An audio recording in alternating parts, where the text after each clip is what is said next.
The things that happen to us, events in our lives, stick out in our minds, make their marks in our memory, more by what happens in the end, more by what happens at the conclusion of events, that is to say, than by anything else. And of course, there is always a contrast between our experience of events and the way we remember them. Maybe because of the way the human mind works, a lot of us remember events as being more pleasurable than they actually were. I believe that I do this anyway. I was thinking back on some things I got up to years ago in college the other day. Things I look back on fondly, I suppose.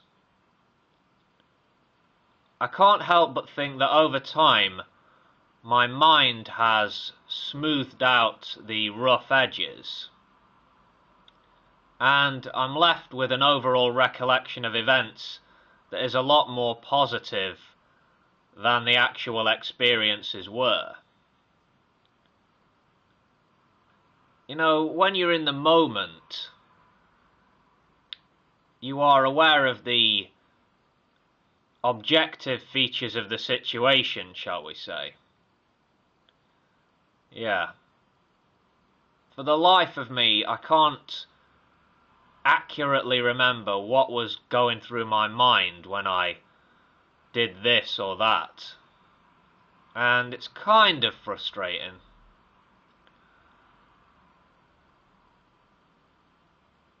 Is it a bad thing, necessarily, that the brain remembers inaccurately? Well, not necessarily. Surely there are advantages to remembering the past in a not entirely accurate yet positive way. A psychologist called Susan Krauss Whitbourne has said that in her research on personality and aging, she found that older adults with higher levels of self-esteem and well-being are those who have a tendency to focus on the positive. Maybe it's true to say that long-term happiness might well depend on your forming a favourable narrative of your life. If you're the sort of person who agonises over failures and disappointments, however,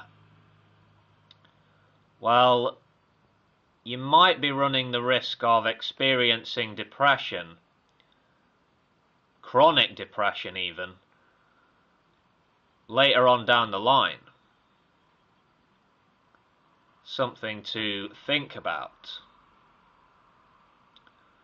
Going back to what I touched on at the outset, the way things end, or the way we remember things ending, is what really sticks out and marks the memory.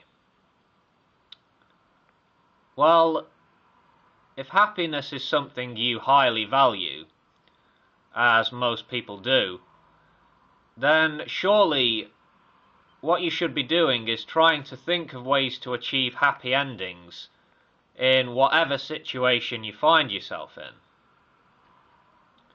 Now, obviously not all of life's experiences are gonna be rainbows and ice cream, I know. But even in the sometimes horrible things you go through, there are ways to make really negative experiences end on high notes. I've had my fair share of failure, loss and disappointment, and facing up to reality, I know there's going to be more where that came from. But as long as I can take something away from my experiences, perhaps something comforting, or perhaps just a hard truth that I can learn from and turn into a positive, then at least that's something. If I can focus on some redeeming aspect of a bad situation, that's a positive for me. It's something I can take and improve myself, perhaps,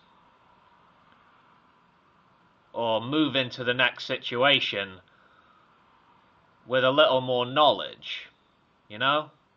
It's a potential positive, focusing on redeeming aspects of bad situations, that is to say. Now, a lot of people just come out with this easy answer to being happy and fulfilled. You should just accept yourself the way you are and learn to love the person you are. Simple as that. A lot of folks say that self-rejection is what makes people unhappy. Continual self-rejection, that is. I understand what people are saying, and it's all well and good talking about self-acceptance. It really is. However, I would ask, who truly knows themselves deeply? If you don't truly know yourself, is it wise to accept or approve of yourself entirely? And yes, self-rejection can be a negative thing. But on the other side of the coin, sometimes in life, we have to face up to things about ourselves that are genuinely destructive. Things that stand in the way of personal progress and fulfillment. This can be difficult, as our minds, our egos, sometimes do a good job of shielding us from the truth. Performing an honest self-assessment can be a painful thing. I know from personal experience. Point is, self-rejection can be a very liberating process. It can be a wonderful thing. And it can lead to a greater knowledge of the self, which is ultimately fulfilling, would you not say? So, although self-acceptance is a big part of being a happy and secure human being, it's not the exclusive means to achieving happiness and fulfillment.